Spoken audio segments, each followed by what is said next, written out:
So welcome to another episode of Fourth and Wine, and thank you for tuning in. Y'all probably thought I wasn't going to give y'all something during this bye week, but I got something for you. I always got something to say. I enjoy coming here and talking football, discovering new wines, and I have been pretty busy lately, but I figured let's get something in. I know it's a little late in the week, and I've missed a ton of stuff, but we will be filling you in, getting caught up.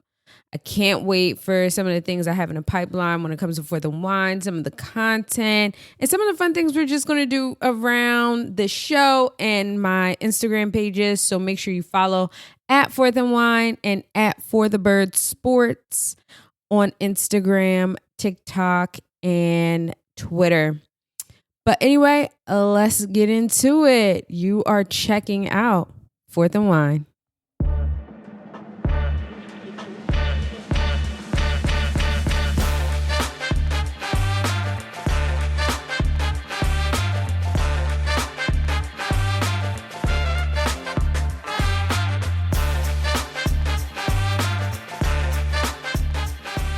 All right. So thank you for tuning in. I'm going to start the show off first by saying my dog Sunny is in the background and sis is still awake. She should be in bed. And that'll happen a few times. There are people in the hall, so she is definitely going to be barking a couple times. So enjoy the barks of Sunny this episode. But let's get into it. I'm a little uncomfortable this go round. I'm in the process of moving. And if you did not know, I recently got engaged. So yay me. That sounds not exciting at all. No, but I'm really happy. Recently got engaged, doing a lot. So I've been super busy. So I'm glad I'm able to get this episode in and chat and talk with you guys. So this week on Fourth and Wine, we are going to be talking about another Sauvignon Blanc. And now I believe it might have been week 2, episode 2, we tried the Sauvignon Blanc, and we are going to try a new one. So this Sauvignon Blanc is called Cloudbreak. It is harvested in California. These grapes came from the year 2022. That is the year this beautiful bottle was harvested. And it's about $10. Y'all know I don't spend a ton of money on wine yet.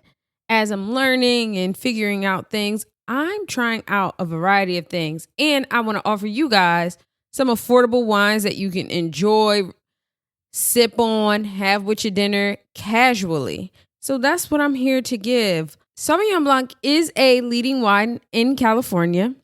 This particular Sauvignon Blanc is known to be crisp. Sauvignon Blanc can tend to be acidic. It does go well with some of your lighter foods, seafoods, shrimp, mussels, light pasta dishes. You know the drill when it comes to white wines. But anyway, I've been learning and reading a lot about wines recently, and I learned that when a wine has an alcohol content of 15 or more, it tends to lose its flavor, its reach. It isn't as enjoyable. You can't taste a lot of the components of the wine. So yeah, it loses its flavor the more alcoholic that it gets, the higher the alcohol content, because then you tend to just taste the alcohol. Let's talk a little bit about the bottle and the labeling. So again, this is Cloudbreak Sauvignon Blanc, made in California. This bottle is simple, clear bottle. The front label is white with translucent clouds on the front. Simple Cloudbreak written on the front, with Sauvignon Blanc written in cursive. It has a black. Yes, it's black. Y'all, sometimes I feel like I could be a little colorblind because I thought this was navy. Is it navy? No, that's definitely black. Black and gold trim on the label. White label, simple. But let's try this one out and I'll give you my thoughts. So let's review. It is a stronger wine. It does have a higher alcohol content, 13%. but I can still taste the sweetness. I can still taste the citrus in the wine. It is crisp, very acidic, but it lingers, and not in a bad way. It leaves a nice taste in your mouth. And many white wine varieties can be acidic, but this one has the right amount, but it is definitely a little stronger. I feel like I can feel the warmth in my body when I drink this. But if I have to give this wine a star rating out of 5, it'll be 2.7 out of 5 stars. So I think this is a very decent wine, very good wine. Something for you to try if you're trying Sauvignon Blanc for the very first time. I recommend going out to buy it. It's only $10. You can find it at your local supermarkets, grocery stores, because now in PA you can get wine and beer at the markets. So go check it out. Now, let's talk about some of the things that I have missed chatting with you guys about over the last week. So the Eagles were on a bye. They did not have a game last week, so a bye week. So let's get into a few things that I have not been able to chat with you guys about over the last week. I've been so busy, but anyway, let's talk about the number one hot topic that was being talked about at the beginning of the bye after our week 4 loss to the Buccaneers. Darius Slay went on Micah Parsons' podcast. So here's the situation. Darius Slay and Micah Parsons both have podcasts that they do during the season, which is fine. I don't mind, They keep in touch, they talk, they give their perspectives, whatever. But Micah Parsons invited Darius Slay on his podcast after our week 4 loss. And Micah had a few things to say.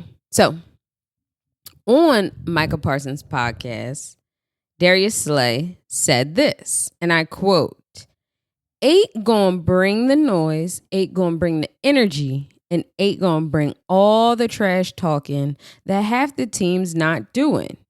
So he fulfills that need for us.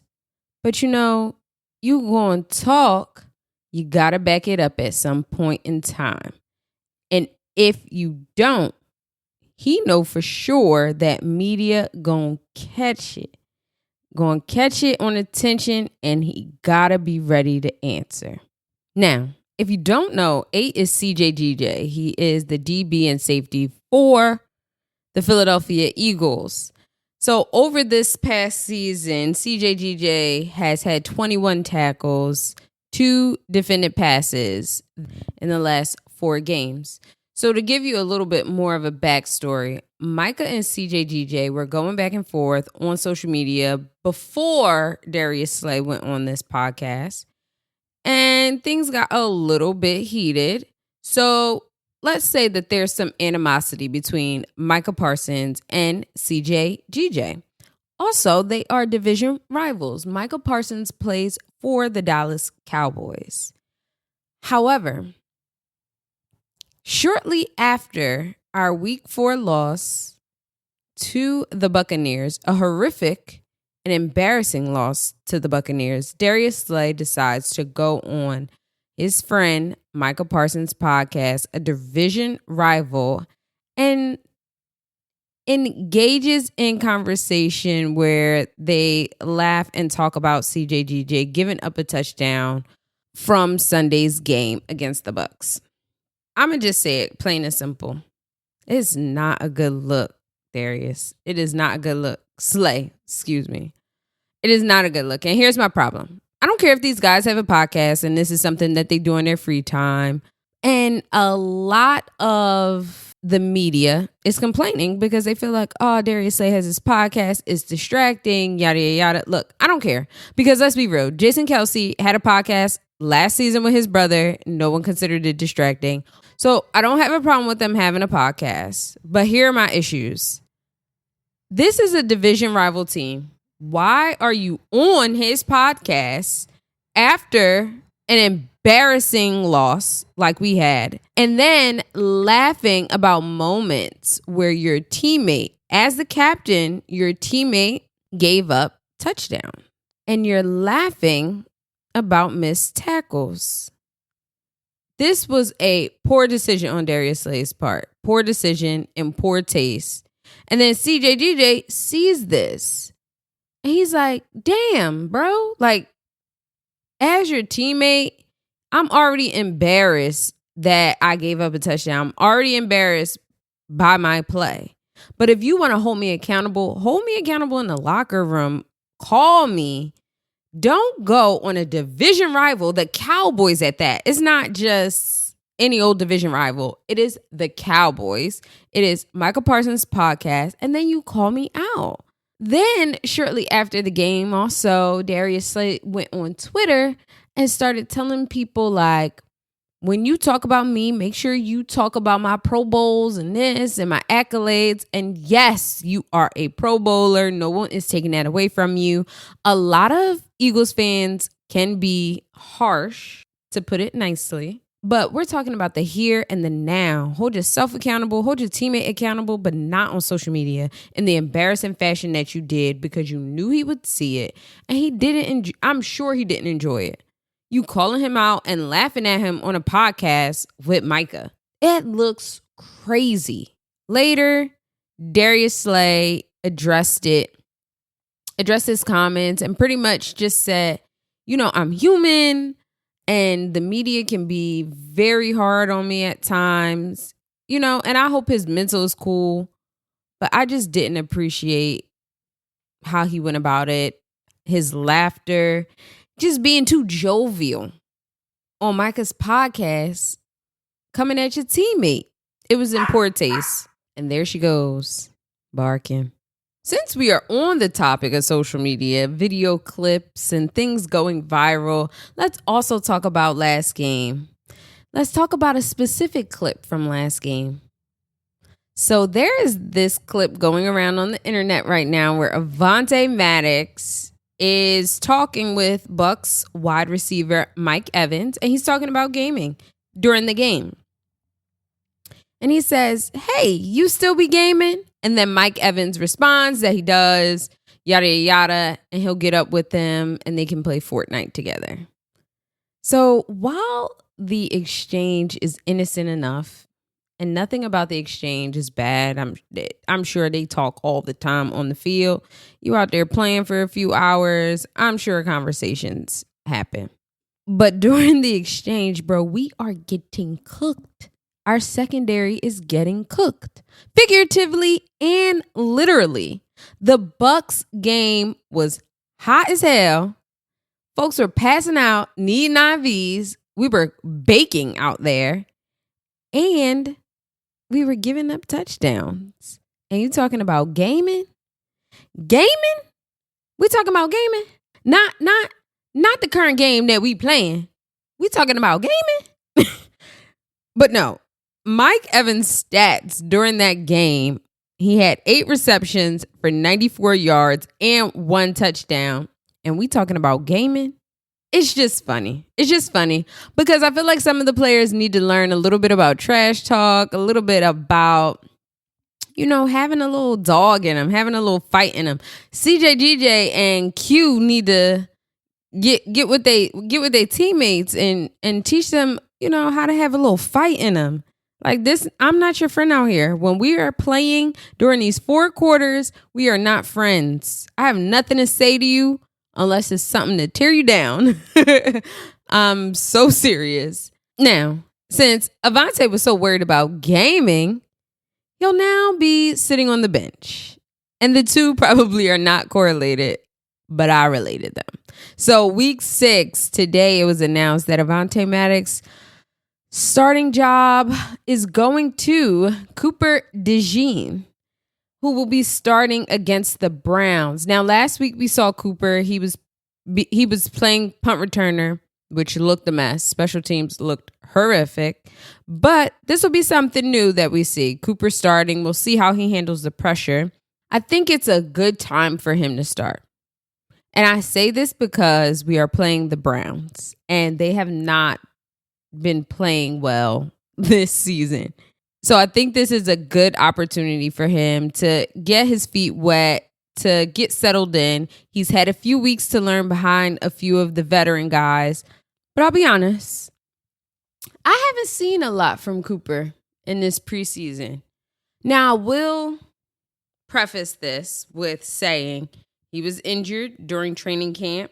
So as soon as he got to the Eagles, he suffered an injury during the summer. So he really didn't get a lot of practice, didn't get a feel for some of the things during training camp. And he only played the last preseason game of the season. So I'm really interested to see how he handles Sunday. What I have noticed, though, about Vic Fangio as a defensive coordinator, he don't care. He don't care. He do not care. He don't care who you are. He's playing whoever he thinks is going to win. He'll bench anybody. He don't care. But now that Avonte Maddox will not be starting on Sunday, there has been some speculation about him. So with the trade deadline approaching November 5th, there has been some speculation that Avonte Maddox might be on the trading block. And it is said that it is likely if Cooper DeJean performs well, James Bradberry comes back from injury, that Avonte Maddox will possibly be up and open to discussions of trade to the Baltimore Ravens. Now, this is interesting because the Baltimore Ravens do have a need right now. Marlon Humphrey, he is injured. He did not participate in practice today, which is Wednesday. He's out with an ankle injury. Arthur Millette has a knee injury. He did not participate in practice today. So there is an opportunity there. And the Ravens are also not an NFC team. They're an AFC. So it's not a team that the Eagles typically have to worry about until week 13 this year. And or if both teams make it to a Super Bowl. So I'm interested to see what the Eagles decide here with Avonte Maddox based on Cooper DeJean, how that plays out, and James Bradberry returning. I'm interested to see where this goes. Now, just to go back, I'm going to talk about this really quick because I haven't set up much for this, but I talked about how Vic Fangio does not care. My man don't care. He will do what he needs to do. And I kept saying something was a little off. And something indeed was off because the Eagles have released Devin White. Now, let me make sure I am quoting this correctly. Devin White, who just signed with the Eagles from Tampa Bay, signed a 1-year, $4 million with $3.5 million guaranteed, and he did not play a single snap with the Philadelphia Eagles. Devin White lost his starting job to Nakobe Dean at some point during training camp. It was a shock to me because reading a lot of the reports and the reviews of training camp, Devin White seemed to be the front runner. But then Nakobe Dean, I guess, beat him out. Fight for your spot. But with that being said, I don't think Devin White was too happy about that. And I watched an interview with him on the Pivot saying how he matured and he's ready to start over and ready for a fresh start. And he felt like this was the place to do it. But if he got upset over not having that starting job, I don't know how much maturity came, from him in Tampa. It doesn't seem like much growth happened there. But I don't know that man from a can of paint. But that is my thoughts on Devin White. Clearly, there was something there. The Eagles weren't too high or too keen on him and vice versa. So that relationship is now done. We'll sign him very soon. Now let's talk a little bit about the press conferences after last week's game. So let's start off with Nick Sirianni. He was asked, how do you make adjustments to get the game back on track? He said, you try to put guys in the right position to succeed, and the encouragement and hope and yell and inspire. And then he was asked, how do you make a decision to know which direction you go in? And he said, it's just a feel. And I don't know why, but I hated this answer. Sir, use your analytics, use your coordinators. I don't know. I don't want you to feel anything. I want you to know. I get sometimes in sports, like you can't predict everything, but I need you to strategically have an answer for me. How do you make adjustments? Not you having a feeling. Those are the kind of answers that I expect, but I sometimes feel like Nick Sirianni is not an eloquent speaker. I think he struggles with his wording. He leaves the door open for us to interpret things a lot of the time as we choose.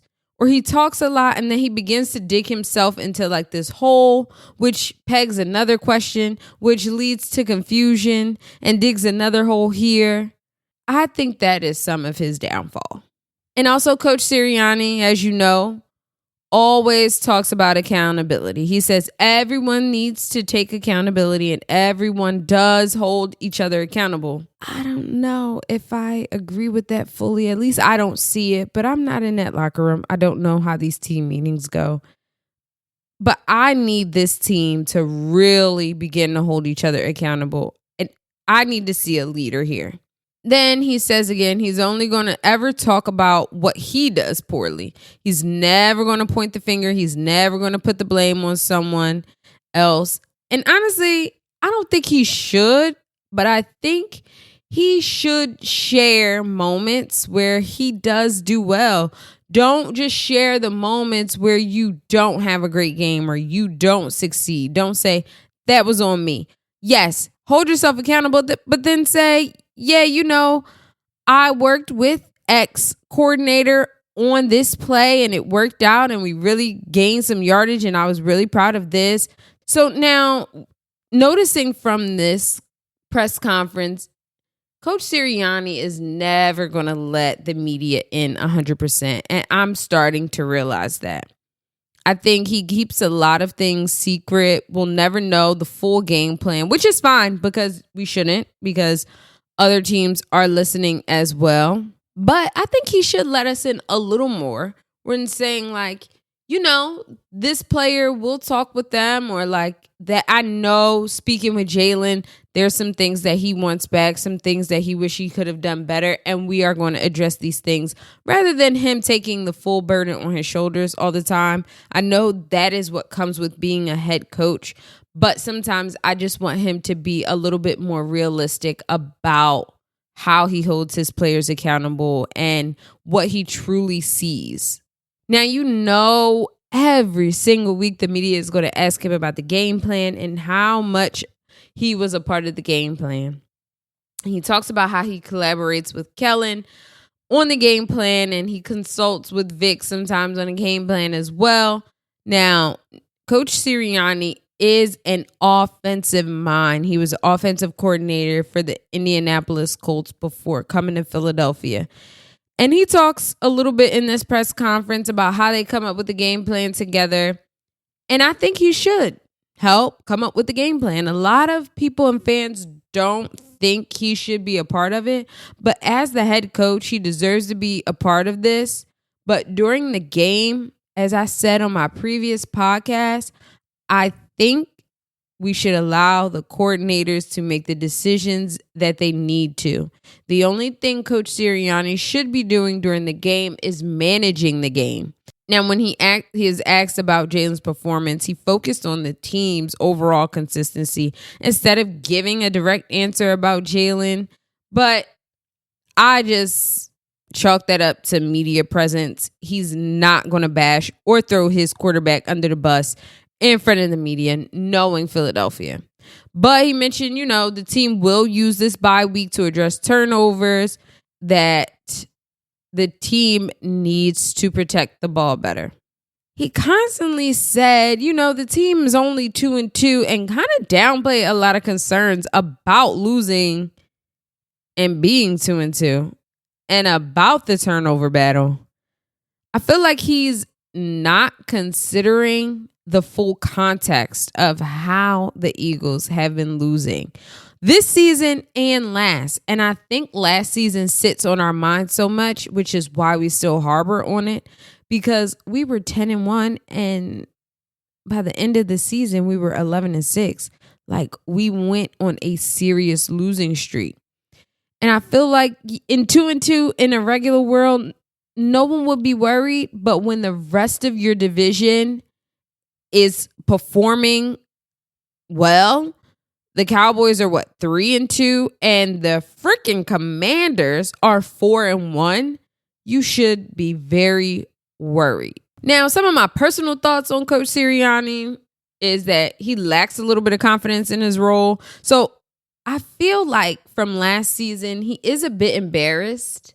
The media kind of embarrassed him last season. Maybe the organization and how the end of the season was handled when it came to Coach Sirianni and Howie Roseman and how the first press conference back all went. Felt like his job was in jeopardy and he might have lost his job after the last season. And I feel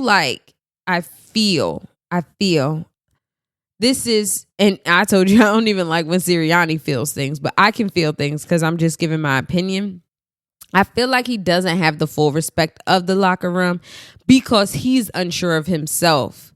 Now, everything I listen to and hear, I heard an interview with Vinny Curry, who played for the Eagles from 2012 to 2017 for his first stint.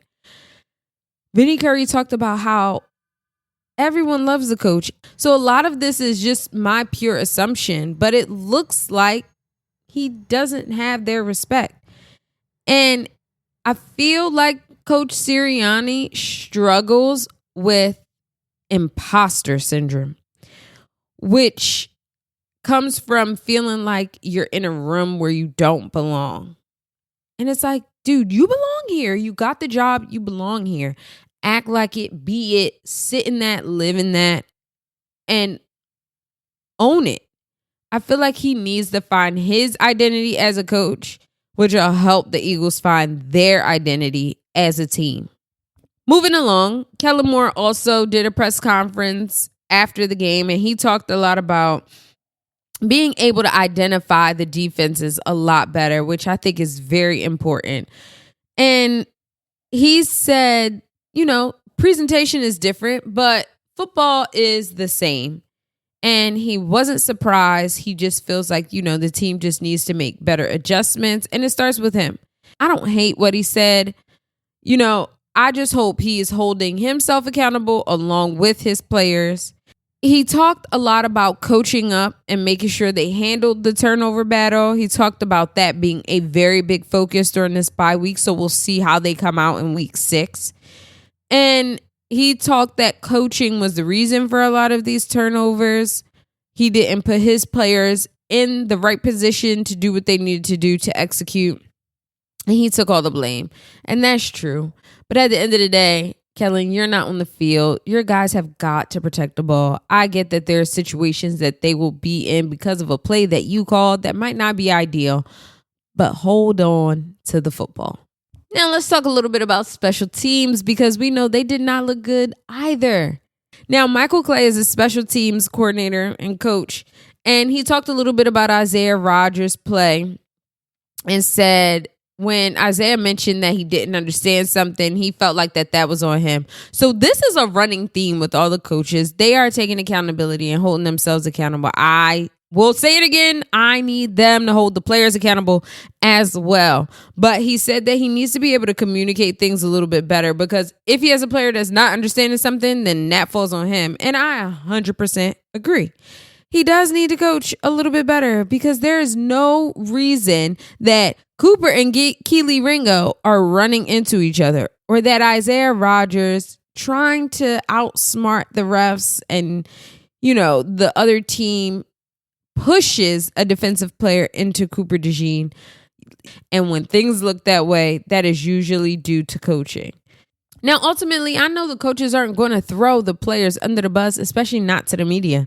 But I just feel like we need to be honest with the media and ourselves that sometimes the play just isn't there. Like, hey, we put these players in position and then unfortunately they didn't execute well. And I feel like the coach who did that the best was Vic Fangio. So in his interview after the Bucks game, he talked about how the team missed 15 tackles because players left their feet. They didn't wrap up. He admitted it. He didn't throw anyone under the bus by saying this. He just said, this is something that we need to do a lot better. Then he also talked about himself, holding himself accountable, and how in the first 3 games, the Eagles played more man than we did in week 4. He said that the Eagles coverage, since we were playing so far back, we weren't as tight as we usually are. The defense kind of got some things away from him and things began to snowball a bit out of control. And I definitely would agree with him here. He talked a little bit about how Sidney Brown, would be coming back and his practice window had opened up over the last week. So Sidney Brown returning, we haven't seen Sidney Brown since last year. Sidney Brown hasn't been in training camp. He has been on IR recovering. But Vic Fangio makes a good point. We shouldn't hold Sidney Brown to high expectations because he hasn't played football in months. Almost a year since January, Sidney Brown hasn't played, which is valid. We shouldn't have too many expectations for Sidney Brown coming back. We shouldn't expect them so soon.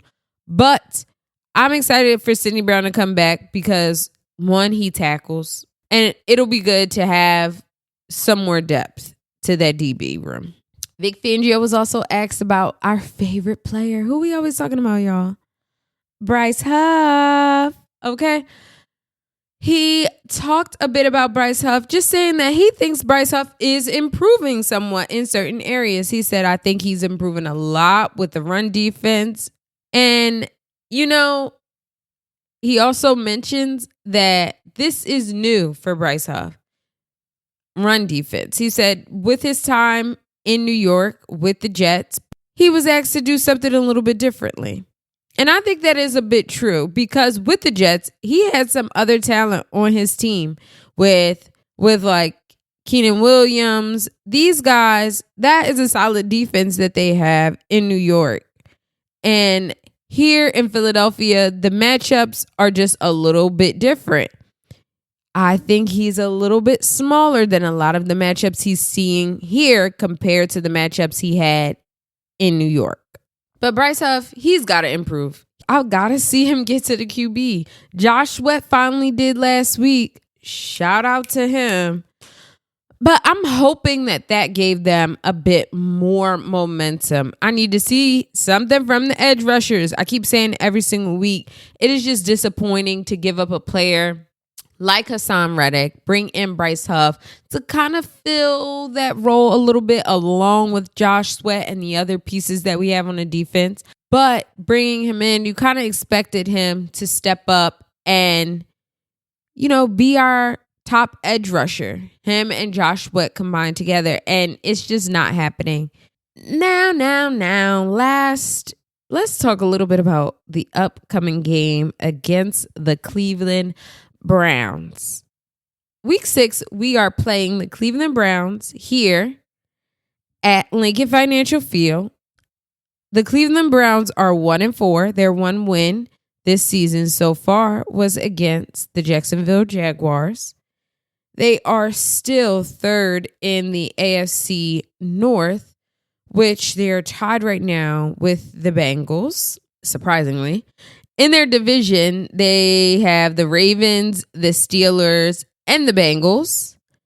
And this season, the Cleveland Browns have had 6 fumbles, 3 turnovers, which is only 1 less than the Philadelphia Eagles. Deshaun Watson has been sacked 26 times this season. 26.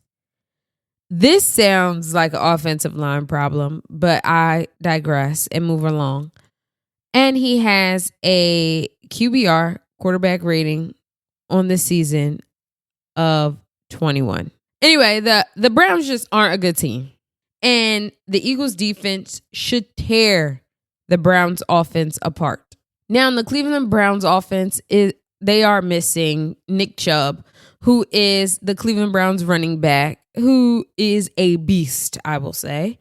He is recovering from a serious injury that he suffered in the 2023 season during the Week 2 game. And that is the last time Nick Chubb has played. Now, the Cleveland Browns have opened up the practice window for Nick Chubb to return. And he has been practicing, but limited. So I'm not sure on his status for Sunday, but I doubt he plays. I think he does return very soon. Now, the Browns have a horrible offense, but the Browns have a pretty solid defense. Now, they are ranked number 13 in overall defense, only giving up 326 yards this season. They are 8th when it comes to pass defense. However, rushing defense, the Browns are ranked 25th in the league. So with that being said, what do the Eagles need to do? Run the ball. Run the ball. And listen, if we look overall at the Eagles stats this season when it comes to rushing attempts, out of 252 rushing attempts and passing attempts, the Eagles have run the ball over 47% of the time, which sounds good, right? So it's not that the Eagles aren't running the ball with me. This is my opinion. The Eagles are running the ball almost half the time. It is just more so, when are we doing it? Who's doing it? And how? And why aren't we doing it more than we're passing the ball? This is where identity comes in. The Eagles need an identity. And honestly, it could be running the ball. Because when we run the ball, where we've given it to Saquon, we have seen so much success. Now, with the bye week being over, we do have a lot of players coming back off injury who did not play last week and got to rest a little bit. So like AJ Brown and Devontae Smith, they were at practice today, full participants. And we're just waiting for Devontae Smith, to clear concussion protocol. He hasn't fully done that yet, but it looks like AJ Brown 100% will be playing on Sunday. Smitty TBD if he passes concussion protocol. Getting back our number 1 and 2 wide receivers will be so beneficial.